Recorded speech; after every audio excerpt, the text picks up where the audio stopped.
Magandang gabi po sa inyong lahat mga tol. Salamat po sa mga dasal ninyo. Tulong ni Kuya Pinuno sa pagligtas sa akin. Hindi siya sumuko, maligtas lang ako. Kung nagtataka kayong wala ako sa bahay ni Kuya, nasa mabuting kalagayan ako. Isang hiningi ko lang Kuya Pinuno na maligtas sa aking kapatid. Sa kaibigan ko, dahil nasa panganib na kalagayan ngayon. What's up tol? Isang mapagpalang gabi po sa inyong lahat. At kumusta po kayong lahat tol? At medyo matagal-tagal na tayo na hindi nagpaparamdam dito sa ating YouTube channel. Dahil po tol, sa kalagayan na sobra po tayong busy at marami tayong inasikaso. Sobra po tayong busy tol at marami tayong inasikaso at natupag. So kung nagtataka kayo tol, so inuulit ko na itong sinasabi, taka kayo kung ba't hindi pa ako nakapag-explore mundo. Yung gaya ng sinabi ko noong last video ko, may importante talaga akong naisikaso tol, at para din to sa kapanan ng ating bayan at lalong-lalo na sa aking pamilya. So maraming nagre-request sa atin na kailan ba daw tayo aakyat ng bundok dahil nanganganib yung ibang mga kasamahan natin o mga dating kasamahan natin na mga mandirigma din na tumupad din sa kanilang tungkulin bilang isang hunter at mga palaban ng mga mandirigma kagaya ni Kuya Bads, Alpagos at Dave. Hindi ko pa man yan na-encounter si Dave kung nakasama, pero nangangailangan din sila ng tulong. So masasabi ko ngayon tol na ako muna ay nanghihingi sa muna ng pasensya dahil may nakakontrata po ako na trabaho. So kung bali 1 month lang tol, so, kailangan ko pa muna itong tatapusin. So kasi private ito ba? Hindi to basta-basta na iiwan ko agad dahil malaki ding tulong na makakuan sa akin. So, hindi din pwede ba na basta-bastang iiwan ko o gumalas ako doon sa malaking halaga din at malaking parte din ako dahil alam naman ninyo na may kunting kakayahan din tayo lalo na sa pagkikidigma. So, yung ginagawa ko tol, yung trabaho ko tol ay private kasi talaga at hindi ko lang pwedeng i-post o sa YouTube or sa social media dahil hindi basta-basta ba. So ngayon ay balik naman tol, usapan natin yung usapang Peter. So si Peter tol ay gaya ng sinabi ko, wala na dito si Peter sa bahay. So nadoon na sa sifting lugar. So bigla ako tol dahil lang siya nagpapadala ng mensahe kanina. Nag-PM siya sa akin. Unang-una PM siya sa akin na nangumusta, Kuya Pinuno, kumusta na po kayo dyan sa bahay mo? So sabi ko, okay lang man Ter, ang problema. Ano sabi niya, Kuya? So Kuya, ay may sasabihin sana ako dahil hindi ako nakapagsabi noong pagligtas mo sa akin na hindi ako lubos-lubos ng papasalamat ba. Dahil may nakontak talaga ako tol na kamag-anak rin niya. Sabi ng mag-anak ba na pag sakaling may ligtas ko si Peter, so kukunin nila agad.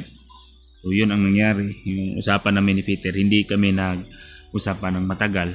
So kunti nagpapasalamat na siya sa akin at umiyak pa na kailangan siya daw niya magpapalayo-layo para hindi basta-basta na mailukit, nilalo na sa kanyang kuya na si Commander Dindo.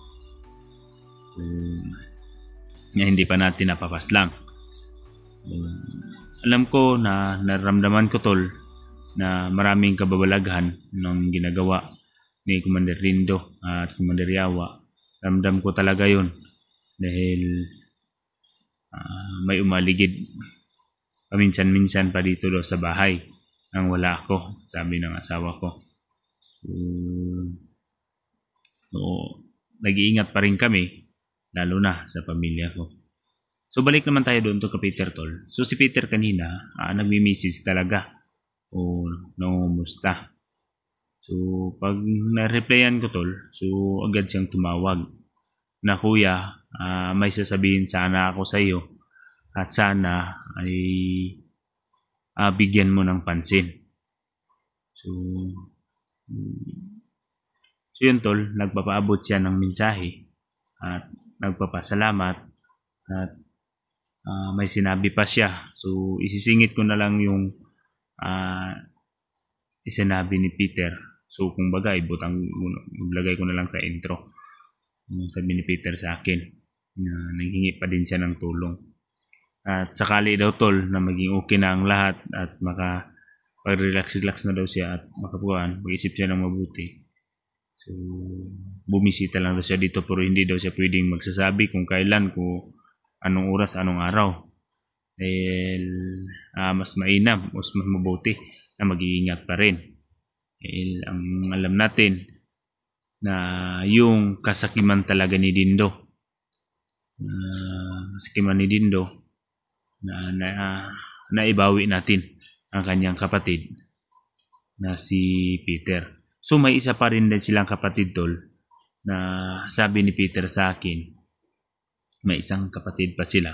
So kung bala siguro tol, kapatid siguro niya, kapatid, dahil si Dindo, kapatid naman ni Peter si Dindo pero half brother. So may kapatid pa si Peter na hinihingi niya sa akin na kuya, isa din sa minensahe niya na pinabot sa akin na kuya sana mailigtas mo yung kapatid ko na nasa critical ang sitwasyon dahil nagpapaabot doon sa kay Peter ng mensahe ba. Kumbaga nakakawat siguro upuan dito. Nakakuhaan siguro ning anong tawag doon? Nakakontak o naka-PM siguro kay Peter. So sabi ko kay Peter, kung mari kontakin mo o makakontak pa sa iyo para matunto natin yung location o kalagaya o yung location kung saan siya ikinorner ng kanilang half brother na si Commander Lindo. So, yun ang sabi ko sa kanya. So, sabi naman niya, sige kuya, sikapin ko ng mabuti na para kung sakaling kukontak daw uli ang kanyang kapatid. So tanongin daw niya kung saan na bundok o saan na kuan para mailigtas namin. So mailigtas ko. Pasensya kayo tol, pasensya kayo. Masama man ang pakiramdam ngayon ni Peter dahil nailagnat daw siya at sobra sigurong pagod ng nakaraan kuan at nai-stress.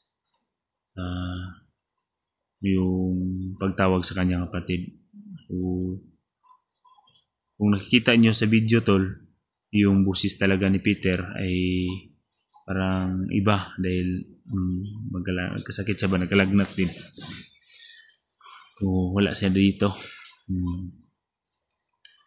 So ngayon ay sana tol ay hihingin ko pa rin sa inyo kung sakaling ay babalik na ako sa bundok upang ipagpapatuloy yung misyon na hiningi naman ni Peter sa atin o sa akin na tulungan ang kanyang kaibigan at kanyang kapatid na mailigtas natin sa bundok.